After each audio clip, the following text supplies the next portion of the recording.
यह देश पूरी तौर पर कृतज्ञ है। पूज्य महात्मा गांधी जी ने संघर्षों के आधार पर इस देश से अंग्रेजों को बाहर किया था और देश को आज़ादी दिलाने का काम किया। उन्होंने अपने पूरे जीवन को अपने लिए नहीं माना, समाज और देश के लिए माना था। स्वच्छता को उन्होंने अपने पूरे जीवन में अपनाया था। गांधी जी एक ऐसे महापुरुष थे जिन्होंने स्वयं अपने शौचालय तक को साफ करने का काम किया था। लोगों को इसकी शिक्षा दी थी कि स्वच्छता के लिए आगे बढ़ कर करके करो। और देश गरीब था तो उन्होंने एक धोती को पहनना भी और ओढ़ने का भी काम किया कि देश के अधिकांश लोग ऐसे हैं जो नंगे रहते हैं, और उसी वेश में ही वह इंग्लैंड भी जाकर के भारत को आज़ादी दिलाने की बात में जो वार्ता हुई थी उसमें सम्मिलित होने का काम किया था। मैं समझता हूँ कि यह देश जब तक रहेगा पूरी तौर पर गांधी जी को मानेगा, देश हमेशा रहेगा, इस नाते गांधी हमेशा रहेंगे। सर, आज विजयदशमी भी है, किस तरह की शुभकामनाएं देना चाहेंगे प्रदेशवासियों को? सब लोग मिलकर के एक ऐसे राक्षस जो समाज में व्याप्त रहते हैं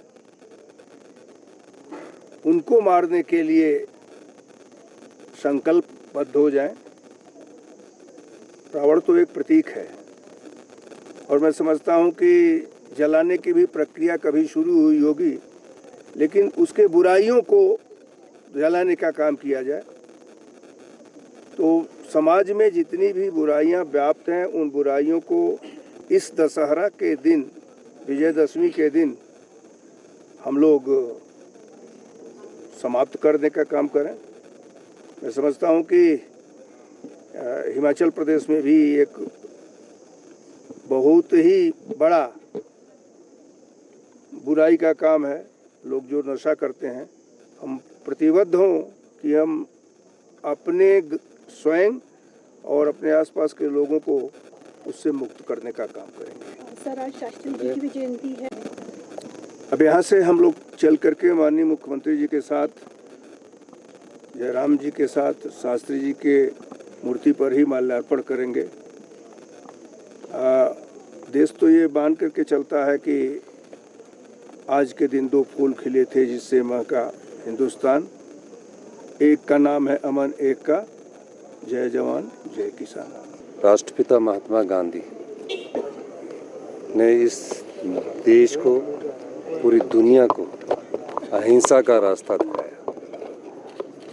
महात्मा गांधी जी ने जब देश गुलाम था, संपन्न परिवार से आते थे और जब उन्होंने देश की आज़ादी से पहले की गरीबी देखी, जब पहनने के लिए कपड़े तक नहीं होते थे, वो लंदन से बैरिस्टर की डिग्री प्राप्त करके आए थे और उन्होंने सब कुछ त्याग दिया और इस देश की आज़ादी में कूद पड़े। अपना सब कुछ आनंदमय जीवन को त्याग कर कुछ सिद्धांत तय किए और उसमें सबसे बड़ा सिद्धांत नॉन वायलेंस का था और पूरे दुनिया में उनके इस नॉन वायलेंस को इंटरनेशनल डे के रूप में मनाया जाता है। मैं ये बात कहना चाहूँगा कि आज उनकी जयंती पर जो सिद्धांत महात्मा गांधी जी ने स्थापित किए थे, उन सिद्धांतों पर हम लोगों को चलना चाहिए। यही हमारी सच्ची उनके प्रति श्रद्धांजलि होगी। लाल बहादुर शास्त्री जी ने जब प्रदेश अन्न के मामले में आत्मनिर्भर नहीं था और उस समय उन्होंने एक नारा दिया था, जय जवान जय किसान का। प्रदेश ने आत्मनिर्भर के मामले में नियम बदले, फिर आत्मनिर्भरता की ओर बढ़े अनाज के मामले में। निश्चित रूप से देश के प्रधानमंत्री जी ने, जो कि सिद्धांत इनके भी मजबूत थे और इस देश को एक नई दिशा दी, उनको हमारी सच्ची श्रद्धांजलि यही होगी कि हम उनके दिखाए रास्ते पर चलें।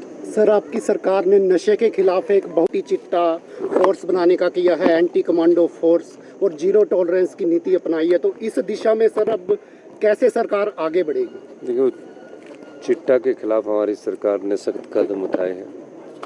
मैं ये बात इसलिए कह रहा हूँ कि अगर कुछ साल पहले से ये सख्त कदम उठाए जाते, जब बीजेपी की सरकार थी, उस कानून को लागू कर दिया जाता P10 NDPS को, तो ये समस्या और जल्दी इसको ठीक किया जा सकता था। लेकिन मुझे खुशी है कि पुलिस विभाग और जो हमने कानून बनाया है, जल्दी इन पर कार्रवाई भी की जाएगी और चिट्टा के खिलाफ एक आंदोलन चलाया जाएगा जिसमें सभी लोगों को, सभी वर्गों को सम्मिलित किया जाएगा। सर, विजयदशमी भी है, विजयदशमी पे क्या? विजयदशमी का आज त्यौहार है और आज के दिन ये प्रतीकात्मक बुराइयों का अंत करने का ये त्यौहार है और निश्चित रूप से आज के दिन हमें जो जीवन में अच्छाइयों को अपनाना चाहिए और बुरी चीज़ों से दूर रहना चाहिए। सर, आप दिल्ली गए थे पिछले